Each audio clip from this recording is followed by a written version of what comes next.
First contact. The Galactic Federation prided itself on having cataloged and classified every habitable world in the known universe. Their system was flawless, accounting for gravity, atmospheric composition, temperature ranges, and countless other factors. The classification scale ran from 1 to 12, with Class 1 being paradise worlds and Class 12 representing the most inhospitable planets that could still, theoretically, support life. Then they found Earth. Zaxnar, the lead researcher of the Galactic Survey Corps, stared at the holographic display with all four of his eyes wide open in disbelief. The readings couldn't be right. He blinked his upper set of eyes, then his lower set, but the data remained unchanged. Trilak, he called to his assistant, his voice a mix of excitement and apprehension. Come look at this. Tell me I'm not hallucinating. Trilak slithered over, her serpentine body gliding effortlessly across the smooth floor of the research vessel. She peered at the display, her forked tongue flicking out in concentration. By the cosmic egg, she hissed. Is this accurate? Zaxnar nodded, his antennae twitching nervously. I've run the calculations 17 times. The planet defies our classification system. It's a Class 13, maybe even a 14. The implications were staggering. A Class 12 world was already considered too dangerous for prolonged habitation. A Class 13 should be impossible. Yet here was Earth, a swirling blue-green marble suspended in space, teeming with life. But how? Trilak asked, her scales shimmering with confusion. The gravity alone should crush most complex life forms, and the oxygen levels, any creature breathing that would combust. Zaxnar manipulated the holographic display, zooming in on the planet's surface. It gets worse, he said. Look at the geological activity, constant earthquakes, volcanic eruptions, extreme weather patterns. The very crust of the planet is unstable. As they watched, a massive storm system swirled across one of the planet's oceans, wind speeds far beyond anything their kind could survive. In another region, molten rock spewed from a mountain, while elsewhere, the ground itself shook violently. Surely nothing sapient could evolve in such conditions, Trilak said, her voice barely above a whisper. Zaxnar was about to agree when a notification flashed across the screen. His upper right eye twitched as he read it. You're not going to believe this, he said, his voice filled with awe. We're detecting radio signals. Artificial satellites. This planet doesn't just have life. It has a technological civilization. For a moment, the two researchers stood in stunned silence, trying to process the impossibility before them. Then, slowly, excitement began to replace shock. We have to study them, Zaxnar said, his antennae quivering with anticipation. Whatever species evolved on this death world, they must be incredible. Trilak nodded in agreement, but a note of caution entered her voice. We should inform the Galactic Council first. This discovery, it changes everything we thought we knew about life in the universe. Zaxnar agreed, and within moments, they had composed and sent their report to the Council. The response was almost immediate. A full research expedition was to be launched to Earth, with Zaxnar and Trilak leading the team. As they prepared for the journey, Zaxnar couldn't help but feel a mix of excitement and trepidation. What kind of beings could not only survive but thrive in such a hostile environment? How had they managed to build a civilization amidst constant natural disasters? And most importantly, what would their existence mean for the rest of the galaxy? Little did he know that humanity was about to turn the Galactic Federation's understanding of the universe upside down. The research vessel, christened the Cosmic Seeker, descended through Earth's atmosphere, its advanced cloaking technology rendering it invisible to human detection systems. Zaxnar, Trilak, and their team of 12 other researchers from various species across the galaxy watched in awe as the planet's surface came into view. Incredible, breathed Klex, a bioluminescent blob from the gas giants of the Andromeda Galaxy. Look at the diversity of environments. Frozen wastelands next to scorching deserts, vast oceans, dense forests. How can one planet contain so many extremes? Zaxnar nodded, all four of his eyes darting from one view screen to another, trying to take in every detail. And yet, we're detecting signs of human habitation in nearly every environment. These creatures seem to have adapted to live almost anywhere on their world. As they flew over a sprawling metropolis, the alien researchers marveled at the towering structures that seemed to defy gravity. Vehicles moved in organized chaos along intricate networks of roads, while flying machines soared overhead. Their level of technological advancement is remarkable, Trilek observed, her scales shimmering with excitement, especially considering the constant challenges their planet presents. Suddenly, alarms blared throughout the ship. Zaxnar's antennae stood straight up in alarm. What's happening? The ship's responded in its calm, melodious voice. Detecting severe atmospheric disturbance. Local terminology identifies this as a tornado. Recommend immediate evasive action.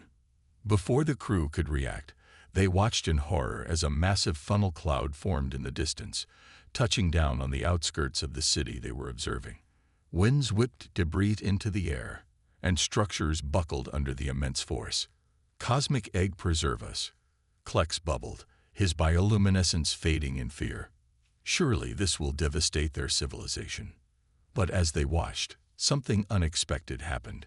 Sirens blared across the city, and they observed humans calmly but quickly making their way to reinforced shelters. Emergency vehicles rushed towards the affected areas, their lights flashing. "They're prepared for this?" Trilak asked incredulously. Zaxnar nodded slowly, his scientific mind racing to process what he was seeing. It appears so. They've adapted not just biologically, but culturally and technologically to their world's dangers. As the tornado dissipated, they watched in amazement as humans emerged from their shelters, immediately beginning the process of cleaning up and rebuilding. Resilience, Zaxnar murmured. Incredible resilience. The Cosmic Seeker continued its journey, observing humans in various environments across the planet. They saw people living in the freezing polar regions, others thriving in scorching deserts, and some even building habitats underwater. As the first day of their observation drew to a close, the research team gathered to discuss their findings. "I think we need to reconsider our entire understanding of sapient life," Zaxnar began, his antennae twitching with excitement. "These humans, they're not just surviving on this death world. They're thriving. They've turned the very challenges that should have prevented their evolution into opportunities for growth and innovation." Trilak nodded in agreement. "Their adaptability is unparalleled. We've seen them harness the power of their volatile planet, using geothermal energy from volcanoes, capturing the wind that could destroy their cities, even splitting the very atoms of their world for power." Klex pulsed thoughtfully. "But it's not just their technology. Their social structures, their cultures, everything about them seems designed to help them face the challenges of their world together." As the discussion continued, a sense of both awe and unease settled over the group. They had come to study a scientific curiosity, a planet that defied their understanding of habitability. Instead, they had found a species that defied their understanding of life itself. Zaxnar looked out the viewport at the blue-green planet below, a world that should be impossible, home to a species that should not exist. "I think," he said slowly, "that we have much to learn from Earth and its humans, and perhaps much to fear as well." The first phase of their mission was complete, but their journey to understand humanity had only just begun. As the Cosmic Seeker prepared for another day of observation, Zaxnar couldn't shake the feeling that this impossible species from an impossible world was destined to change the course of galactic history. Little did he know just how right he was. Human resilience. As the Cosmic Seeker continued its clandestine orbit around Earth, Zaxnar and his team delved deeper into their study of humanity. Each day brought new surprises, challenging everything they thought they knew about life in the universe. I've been analyzing their historical records, Trilak reported, her scales shimmering with a mix of awe and disbelief. The resilience of these humans is unprecedented. The research team gathered around the holographic display as Trilak brought up images from Earth's past. They watched in astonishment as scenes of devastating wars, natural disasters, and pandemics played out before them. By all logic, any one of these events should have wiped out their civilization. Klex bubbled, his bioluminescence pulsing rapidly. Yet they not only survived, but seemed to grow stronger with each challenge. Zaxnar nodded, his 4 eyes fixed on the display. It's as if adversity fuels them. Look here, he pointed to an image of a city razed to the ground, followed by a time-lapse of its reconstruction. They don't just rebuild, they improve. Each disaster seems to spur innovation. The team watched in fascination as humans tackled problems that would have sent other species into extinction spirals. They saw the development of early warning systems for natural disasters, the creation of robust global communication networks, and the rapid advancement of medical technology in response to diseases. But it's not just their response to large-scale events. Vexlor, an avian researcher, chimed in. Their everyday life is a constant battle against their environment. The display shifted to show humans going about their daily routines. The aliens marveled at the sight of people jogging in extreme temperatures, constructing buildings in earthquake zones, and even willingly jumping out of perfectly functional flying machines for something called entertainment. They seemed to actively seek out challenges. Zaxnar mused, his antennae twitching in confusion. It's as if they're not content with merely surviving their death world. They need to conquer it. As if to punctuate his point, the ship's sensors alerted them to a developing situation on the planet's surface. A massive wildfire was spreading rapidly through a densely forested region, threatening several human settlements.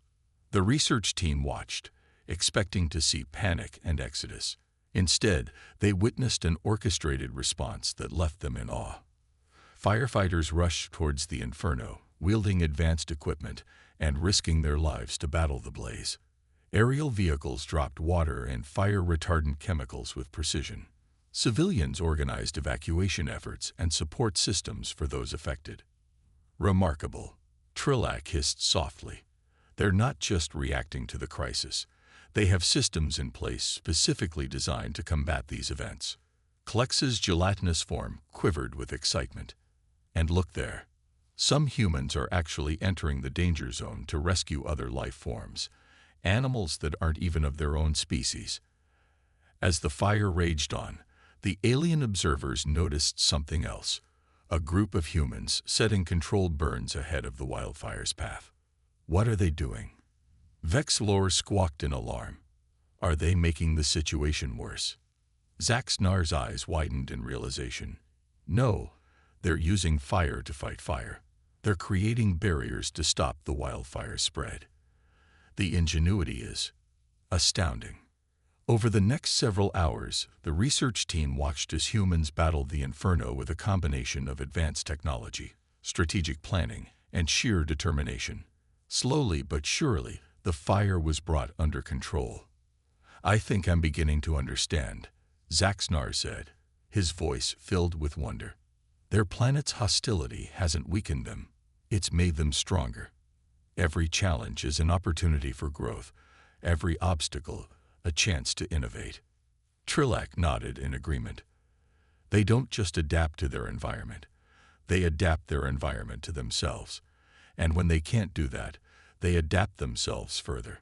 The display shifted again, showing humans in various environments.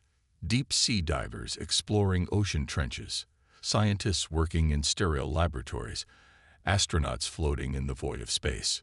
Look at how they've expanded their reach, Klex observed.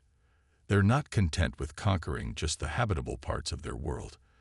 They're pushing into every extreme, every frontier. Vexlor ruffled his feathers thoughtfully. It's almost as if the entire planet is a training ground, each challenge preparing them for something greater. A hush fell over the research team as the implications of that statement sank in. They had come to study a curiosity, a species that had evolved on an impossible world. But what they were discovering was something far more significant. Zaxnar broke the silence, his voice a mix of awe and trepidation. I think we need to reconsider our mission parameters. We're not just observing an anomaly anymore. We're witnessing the emergence of potentially the most formidable species in the galaxy. The others nodded in agreement, a mix of excitement and unease rippling through the group. They had set out to study humanity, but they were beginning to realize that humanity might very well be studying them right back. The humans' relentless drive to explore, to push boundaries, to overcome. It was only a matter of time before they set their sights beyond their own world. As the cosmic seeker continued its orbit, the research team couldn't shake the feeling that they were watching the opening acts of a drama that would soon play out on a galactic stage. Humanity, forged in the crucible of their death world, was poised to step onto that stage. And the galaxy, Zaxnar realized with a mixture of anticipation and apprehension, might never be the same again. Cultural exchange. As the cosmic seeker entered its third week orbiting Earth, Zaxnar and his team found themselves increasingly fascinated by the complexities of human culture. Their initial focus on humanity's physical resilience had given way to a deeper exploration of the species' social, emotional, and intellectual capacities. I've been analyzing their entertainment media, Vexlor announced, his feathers ruffling with excitement. It's extraordinary. They create entire worlds in their minds, then share them through various forms of art and storytelling. The holographic display came to life, showcasing a montage of human creativity, from ancient cave paintings to modern virtual reality experiences. The alien researchers watched in awe as humans poured their imaginations into music, literature, film, and countless other mediums. Trilex's scales shimmered thoughtfully. It's not just entertainment, though. Look at how they use these creations to explore complex ideas, to challenge their own perceptions. Zaxnar nodded, all four of his eyes wide with wonder. They seemed to have an insatiable curiosity, not just about their world, but about themselves. They constantly question, analyze, and reimagine their own existence. As they delved deeper into human culture, the research team discovered a paradox that both intrigued and concerned them. Humans showed an incredible capacity for cooperation, building vast civilizations and achieving remarkable feats through collective effort. Yet, at the same time, they were prone to conflict, often fighting amongst themselves over resources, ideologies, or mere differences. I don't understand. Klex bubbled, his gelatinous form rippling with confusion. How can a species capable of such unity also be so divided? Zaxnar's antennae twitched as he considered the question. Perhaps it's another adaptation to their harsh world. Their conflicts drive innovation, push them to improve. And when faced with a common threat, they unite with formidable strength. The team watched historical records of human wars, marveling at the destruction they wrought, but also at the technological and social advancements that often followed. They saw how global challenges like climate change and pandemics forced humans to cooperate on unprecedented scales. It's as if they need the struggle, Trilek observed. Without challenges, they create their own. They compete in sports, debate ideas, even wage economic wars. Always pushing, always striving. As they continued their observations, the researchers became increasingly aware of humanity's rapid technological progress. In the span of a few centuries, humans had gone from horse-drawn carriages to space exploration. At this rate of advancement, Vexlor squawked nervously. How long before they achieve interstellar travel? The question hung heavy in the air. The implications were staggering. A species forged in the crucible of a death world, driven by insatiable curiosity and a relentless desire to overcome challenges, unleashed upon the galaxy. Zaxnar was about to respond when the ship's AI interrupted with an urgent alert. Unusual activity detected on the planet's surface. Multiple launches of space vehicles observed. The team rushed to their observation stations, watching in a mix of awe and trepidation as a series of rockets lifted off from various points around the globe. What are they doing? Klex quivered anxiously. Is this the beginning of some kind of conflict? But as they tracked the trajectories of the launches, they realized something even more astonishing. The rockets were not weapons, but part of a coordinated scientific mission. Humans from different nations, setting aside their differences to work together on a grand project. There, they're establishing a permanent base on their moon. Zaxnar breathed, his voice filled with disbelief and admiration.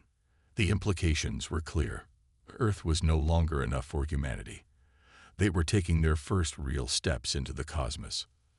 As the team watched the unfolding moon mission, a sobering realization settled over them. They had come to study a curiosity, a quirk of cosmic chance that had produced sapient life on an impossible world. Instead, they found themselves witness to the birth of a potential galactic power. "We need to contact the Galactic Council immediately," Zaxnar declared, his tone urgent. "The humans aren't just surviving anymore. They're thriving, expanding. It's only a matter of time before they discover they're not alone in the universe." Trilek's scales flickered with concern. But how will they react? Will they see us as threats, potential conquests, or as new frontiers to explore, new challenges to overcome? Vexlor finished. As the Cosmic Seeker prepared to break orbit and return to Galactic Federation space, the research team took one last look at the blue-green world below. Earth, the impossible planet that had spawned an equally impossible species. Humanity stood on the brink of a new era, poised to step onto the galactic stage. And the galaxy, for better or worse, would never be the same again. Zaxnar gazed at the receding Earth, a mix of excitement and apprehension coursing through him. "May the Cosmic A help us all," he murmured. "The Deathworlders are coming." Galactic crisis. The Grand Chamber of the Galactic Council buzzed with nervous energy. Representatives from 1,000 worlds murmured amongst themselves, their diverse forms creating a living tapestry of galactic diversity. At the center of it all stood Zaxnar, his four eyes darting nervously around the room as he prepared to present his findings on humanity. "Order, order in the chamber." The booming voice of High Counselor Xylos, a being of pure energy contained within a crystalline form, echoed through the vast space. Slowly, the chatter died down, and all attention focused on Zaxnar. "Esteemed members of the council," Zaxnar began, his antennae twitching with a mix of excitement and apprehension, "I come before you today with news that will reshape our understanding of life in the universe." For the next several hours, Zaxnar and his team presented their findings on humanity.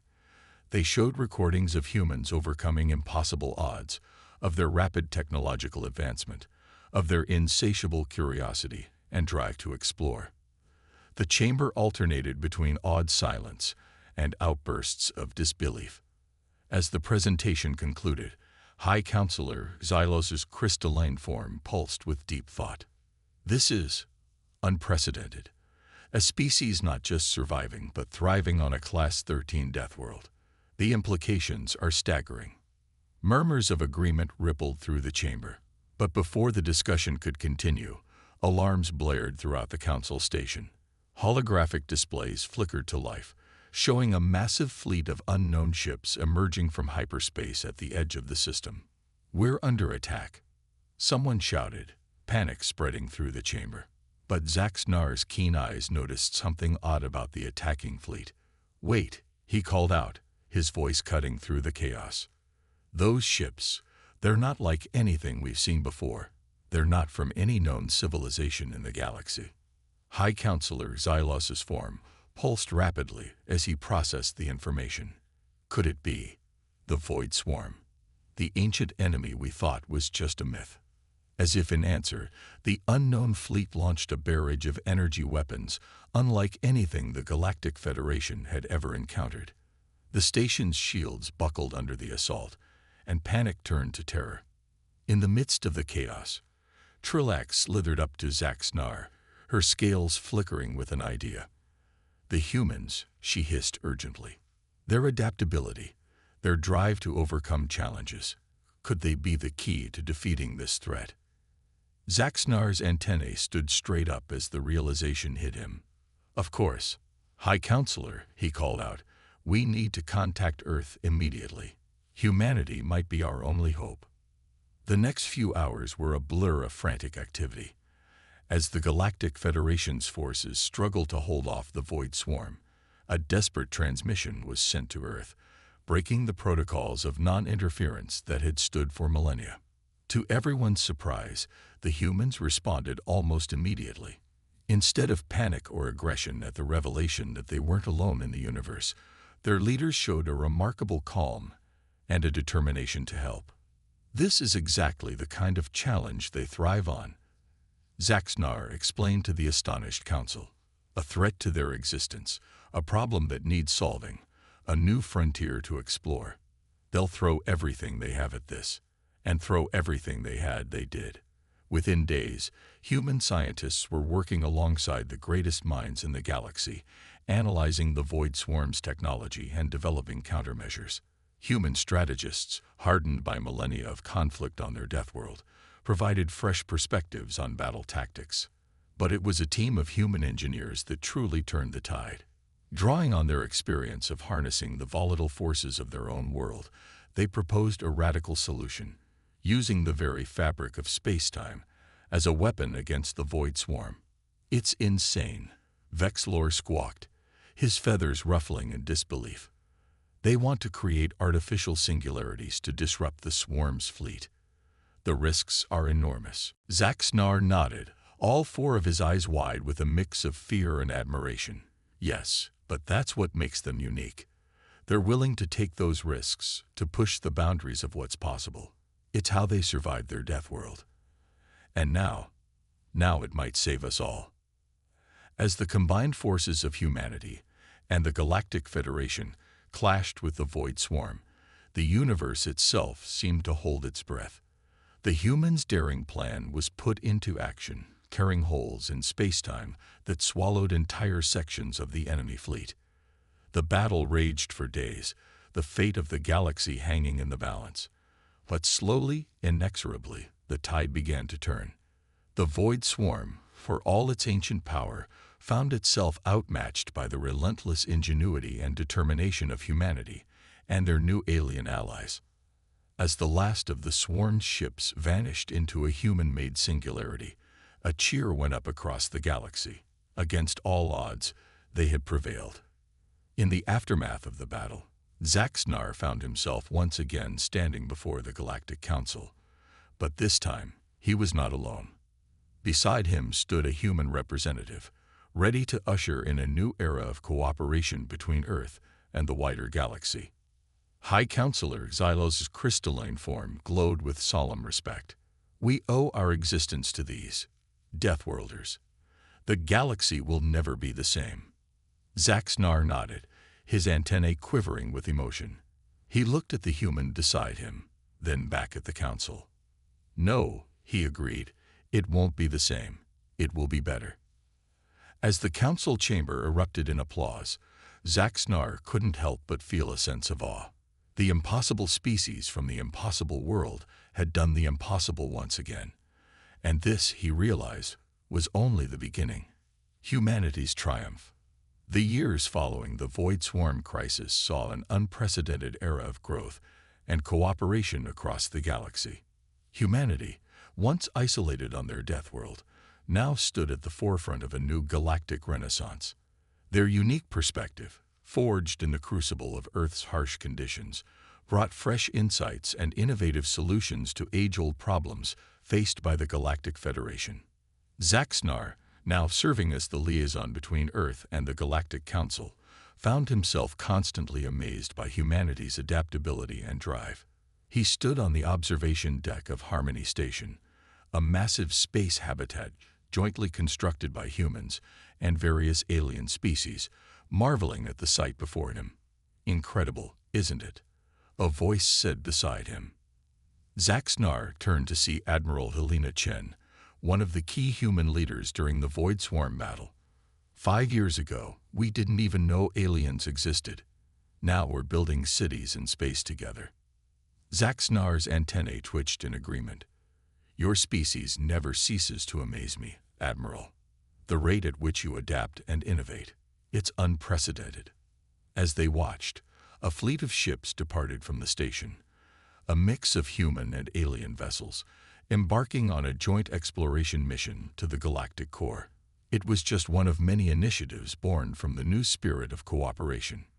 You know, Helena said thoughtfully, many of us always dreamed of this, exploring the stars, meeting alien civilizations, but I don't think anyone imagined we'd become the problem solvers of the galaxy. Zaxnar chuckled, a sound like rustling leaves. Believe me, Admiral, we didn't imagine it either. But perhaps we should have. After all, what is the galaxy if not the ultimate death world to be conquered? Their conversation was interrupted by an urgent message. A holographic display flickered to life, showing the concerned face of Trilak. Zaxnar, Admiral Chen, we need you in the council chamber immediately. There's been a development with the Axiom Confluence.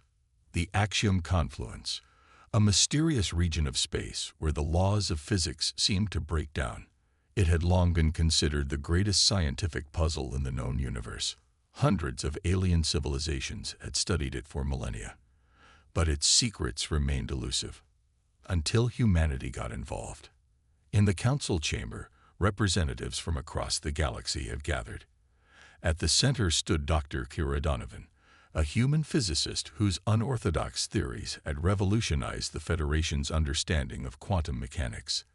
Ladies, gentlemen, and beings of all designations, Dr. Donovan began, her eyes shining with excitement. We've done it. We've cracked the Axiom Confluence. A ripple of astonishment went through the chamber. High Counselor Xylos's crystalline form pulsed rapidly. Impossible.